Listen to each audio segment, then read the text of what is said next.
सदियों पहले एक वीरान वादी, न पानी न बस्तियां, सिर्फ रेत और खामोशी। लेकिन इसी वीराने में अल्लाह का हुक्म उतरता है। हजरत इब्राहिम अलैहिस्सलाम और उनके बेटे पत्थर उठाते हैं, पसीना बहाते हैं और तामीर करते हैं अल्लाह के उस घर की जो रहमत और तौहीद का मरकज बनेगा। ये कोई आम इमारत नहीं, बल्कि कयामत तक इंसानियत की रूह को झकझोर देने वाली तामीर है। हजरत इब्राहीम अलैहिस्सलाम को अल्लाह ने बड़ी मोहब्बत और रहमत से नवाजा जब उन्होंने अल्लाह के हुक्म पर अपनी बीवी हाजरा और बेटे इस्माईल अलैहिस्सलाम को मक्का की वीरान वादी में छोड़कर अपने ख्वाब को सच्चा कर दिखाया। फिर अल्लाह की रहमत से जमजम का चश्मा फूटा और धीरे धीरे मक्का आबाद होने लगा। इस वादी में अल्लाह ने हजरत इब्राहीम को हुक्म दिया कि अब मेरे लिए एक घर बनाओ जिसे लोग इबादत का मकाम बनाएं। इब्राहीम अलैहिस्सलाम और उनके बेटे इस्माईल अलैहिस्सलाम ने अल्लाह के हुक्म को कबूल किया। उन्होंने पत्थर उठाना शुरू किया। एक एक पत्थर रखकर दीवारें ऊंची होने लगीं। कहा जाता है कि इस्माईल अलैहिस्सलाम पत्थर लाते जाते और इब्राहीम अलैहिस्सलाम उन्हें जमाते जाते। वो जगह जहां इब्राहीम अलैहिस्सलाम खड़े होकर काम करते थे आज भी मकाम इब्राहीम के नाम से मौजूद है।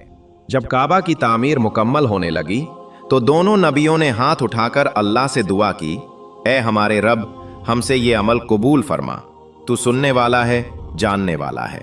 ऐ हमारे रब, हमें अपनी इताअत करने वाला बना और हमारी नस्ल से भी एक उम्मत पैदा कर जो तेरी इबादत करे। यानी ये तामीर सिर्फ पत्थरों की इमारत नहीं थी, बल्कि इबादत, मोहब्बत और रहमत का नूर था। दोस्तों, काबा शरीफ का मकाम यह है कि अल्लाह ने इसे दुनिया भर के मुसलमानों का किबला बनाया। हर मुसलमान नमाज पढ़ते वक्त इसी तरफ रुख करता है। हज और उमरा इसी घर के तवाफ से मुकम्मल होता है। काबा की तामीर इंसानों को ये पैगाम देती है कि अल्लाह की इबादत में सच्चाई और तौहीद सबसे अहम है। काबा की दीवारों में रखा गया हजरे अस्वद। तामीर के दौरान एक खास पत्थर रखा गया जिसे हम हजरे अस्वद यानी काला पत्थर कहते हैं।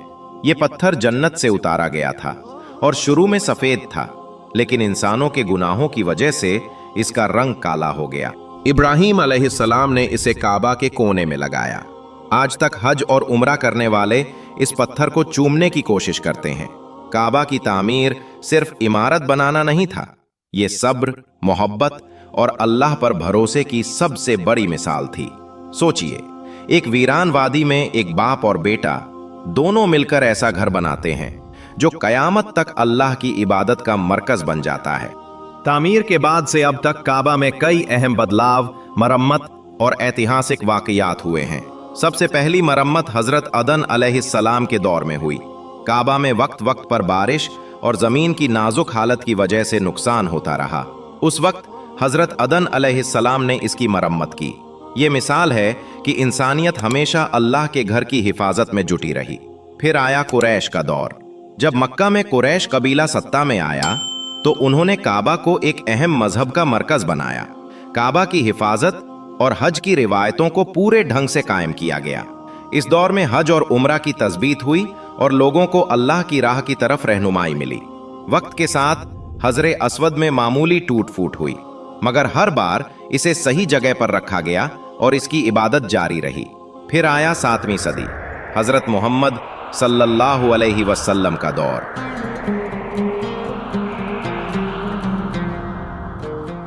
जब नबी सल्लल्लाहु अलैहि वसल्लम आए उस वक्त भी काबा की दीवारें कमजोर हो गई थीं। नबी सल्लल्लाहु अलैहि वसल्लम ने कुरैश के लोगों के साथ मिलकर काबा की मरम्मत की।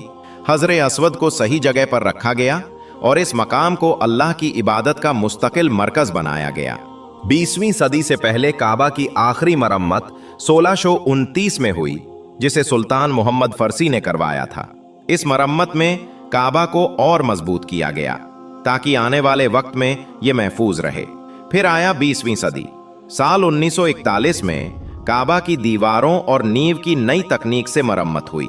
यह दिखाता है कि अल्लाह के घर की हिफाजत हर दौर में इंसानियत की पहली तरजीह थी। काबा की दीवारें एक खास काले रंग के कपड़ों से ढका हुआ है। इसे किस्वा कहते हैं। पहली बार इसे कब चढ़ाया गया इसको लेकर बहुत से स्कॉलरों की राय अलग अलग है। अरबी खबरों के हवाले से काबा में पहला कपड़ा यमन के बादशाह तुबा अबू करब असद ने चढ़ाया था। आज के दौर में काबा की किस्वा को हिजरी महीना मुहर्रम की पहली तारीख को बदला जाता है, जो हज के बाद का वक्त होता है। आज काबा सिर्फ मक्का में मौजूद नहीं, बल्कि ये पूरी दुनिया के मुसलमानों का किबला है। हर नमाज, हर हज और हर उम्रा इसी मकाम से मुकम्मल होता है। काबा का मकाम ये सिखाता है कि अल्लाह की इबादत में सच्चाई, सब्र और तौहीद सबसे अहम है। एक वीरान वादी में हजरत इब्राहिम और हजरत इस्माइल ने जो तामीर की, वही पत्थर आज अरबों मुसलमानों के लिए रहमत और नूर का मरकज बन गया। हर मरम्मत, हर तवाफ और हर दुआ ये बताती है कि अल्लाह की राह हमेशा कायम रहेगी। इंसानियत बदलती रहती है, मगर अल्लाह की इबादत का मकाम सदाबहार है। सोचिए, हजारों साल पहले एक बाप और बेटे ने जो तामीर की, वही आज तक इंसानों को अल्लाह की राह की रहनुमाई कर रही है। यही काबा की असली तामीर, असली नूर और असली रहमत है। दोस्तों, काबा शरीफ की तामीर हमें यह सिखाती है कि इबादत और तौहीद ही इंसान की असली जिम्मेदारी है। काबा का हर पत्थर हमें याद दिलाता है कि दुनिया की हर ताकत फानी है, लेकिन अल्लाह का घर और उसकी याद हमेशा बाकी रहेगी। इसलिए जब भी हम काबा शरीफ का नाम लें, तो दिल में मोहब्बत, आंखों में अश्क और जुबान पर दुआ होनी चाहिए। ये थी कहानी काबा की तामीर की। हजरत इब्राहिम और इस्माइल अलैहिस्सलाम का वो अमल जिसने पूरी इंसानियत को तौहीद का पैगाम दिया। आइए हम भी अपनी जिंदगी में अल्लाह की इबादत को सबसे ऊंचा मकाम दें। इंशाअल्लाह अल्लाह हम सभी को जिंदगी में एक बार काबा को देखने की तौफीक अता करें। आमीन। कुरान और हदीस से जुड़ी हुई इस तरह की वीडियो को देखने, सुनने और बेहतर समझने के लिए चैनल को सब्सक्राइब करना ना भूलें, ताकि आने वाली सभी वीडियोस सीधा आपके स्क्रीन तक पहुंचे। अल्लाह हाफिज।